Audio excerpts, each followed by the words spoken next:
হযরত ইবনে সিমাসা মাহরি রহমতুল্লাহ বর্ণনা করেন যে আমরা হযরত আমর ইবনে আস রাদিয়াল্লাহুর মৃত্যুর সময় তাহার নিকট উপস্থিত ছিলাম। তিনি দেওয়ালের দিকে মুখ ফিরাইয়া দীর্ঘ সময় পর্যন্ত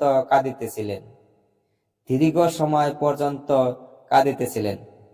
তাহার পুত্র তাহাকে সান্ত্বনা দেওয়ার জন্য বলিতেছিলেন, আব্বাজান, নবী করিম সাল্লাল্লাহু আলাইহি সাল্লাম কি আপনাকে অমুক সুসংবাদ দেন নাই? নবী করিম সাল্লাল্লাহু আলাইহি সাল্লাম কি আপনাকে অমুক সুসংবাদ দেন নাই? অর্থাৎ আপনাকে তো নবী করিম সাল্লাল্লাহু আলাইহি সাল্লাম বড় বড় সুসংবাদ দান করিয়াছেন। ইহা শুনিয়া তিনি দেওয়ালের দিক হইতে মুখ ফিরাইলেন এবং বলিলেন, সর্বোত্তম জিনিস যাহা আখিরাতের জন্য তৈয়ার করিয়াছি তাহা এই কথা সাক্ষ্য যে আল্লাহ তাআলা ছাড়া কোনো মাবুদ নাই এবং হযরত মুহাম্মদ সাল্লাল্লাহু আলাইহি সাল্লাম আল্লাহ তাআলার রাসূল। আমার জীবনে 3টি যুগ অতিবাহিত হইয়াছে। এক যুগ ছিল যখন আমার অপেক্ষা রাসূলুল্লাহ সাল্লাল্লাহু আলাইহি সাল্লামের সহিত বিদ্বেষ পোষণকারী আর কেহ ছিল না। তখন আমার সবচেয়ে বড় আশঙ্কা এই ছিল যে কোনো প্রকারে যদি তাহার উপর আমি সুযোগ পাইয়া যাই তবে তাহাকে হত্যা করিয়া ফেলিব। ইহা তো আমার জীবনের সবচেয়ে নিকৃষ্টতম যুগ ছিল। আল্লাহ না করুন যদি আমি সেই অবস্থায় মৃত্যুবরণ করিতাম তবে নিঃসন্দেহে জাহান্নামী হইতাম। অতঃপর আল্লাহ তাআলা যখন আমার অন্তরে ইসলামের সভ্যতা ঢালিয়া দিলেন তখন আমি তাহার নিকট আসিলাম এবং আমি আরজ করিলাম, আপনার হাত মোবারক দিন, আমি আপনার হাতে বাইয়াত করিব। হুজুর সাল্লাল্লাহু আলাইহি সাল্লাম আপন হাত মোবারক বাড়াইয়া দিলেন। তখন আমি আমার হাত পিছনে টানিয়া নিলাম। তিনি বলিলেন, হে আমর, কি ব্যাপার? বলিলাম, আমি কিছু শর্ত আরোপ করিতে চাই। তিনি বলিলেন, কি শর্ত আরোপ করিতে চাও? আমি ইহা বলিলাম যে আমার সমস্ত গুনাহ যেন মাফ হইয়া যায়। হুজুর সাল্লাল্লাহু আলাইহি সাল্লাম বলিলেন, হে আমর, তুমি কি জানো না যে ইসলাম কুফরি জিন্দেগীর সমস্ত গুনাহকে পরিষ্কার করিয়া দেয়, আর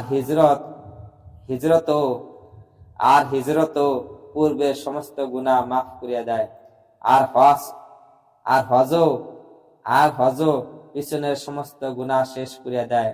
ইহা সেই যুগ ছিল যখন তাহার চেয়ে বেশি প্রিয়, তাহার চেয়ে বেশি সম্মানী ও মর্যাদা সম্পন্ন আমার দৃষ্টিতে আর কেহ ছিল না।